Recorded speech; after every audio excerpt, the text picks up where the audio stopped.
ऐन फेब्रुवारीत फुटतोय घाम. मुंबईसह राज्यातील अनेक भागातील तापमानाचा पारा वाढला. गुरुवारी मुंबईतला पारा 35.1 7 फेब्रुवारीला ओला उबर रॅपिडोचा पुन्हा देशव्यापी संप. किमान भाडं ठरवून देण्याची सरकारकडे मागणी. खासगी वाहतूक सेवा वापरणाऱ्यांना फटका बसला. अंडर 19 क्रिकेट वर्ल्ड कपच्या फायनलमध्ये भारत आणि इंग्लंड आमने सामने.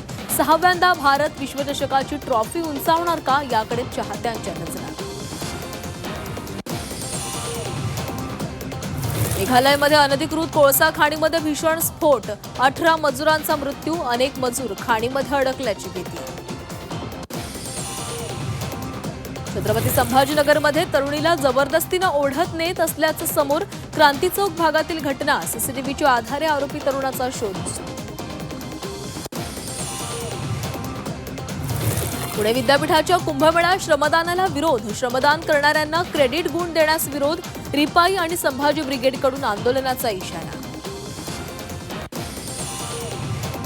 अभिभाषणाला खीळ घालून काँग्रेसनं राष्ट्रपतींचाच नाही तर आदिवासी समाजाचाही अपमान केला.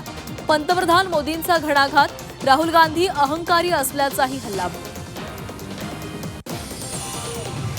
सांगलीच्या कडेगावमध्ये मतदारांना भाजपनं साड्या वाटल्याचा काँग्रेसचा आरोप.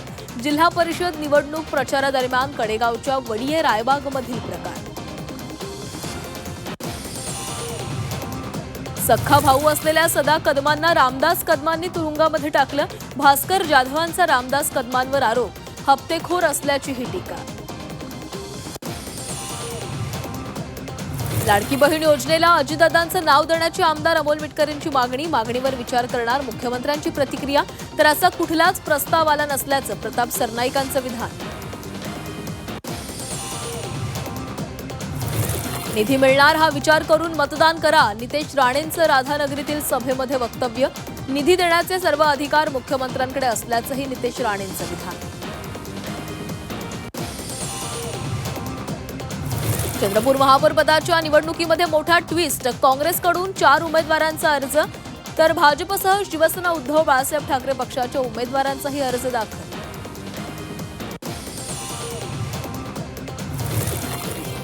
नाशिकमध्ये मनसेचा शिवसेनेला पाठिंबा. मनसेच्या एकमेव नगरसेविका मयुरी पवार शिवसेनेसोबत.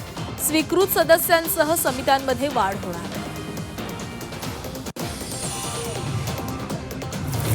धुळ्यात विरोधी पक्षनेते पदासाठी रस्सीखेच. धुळ्यात एमआयएम कडून विरोधी पक्षनेते पदावर दावा.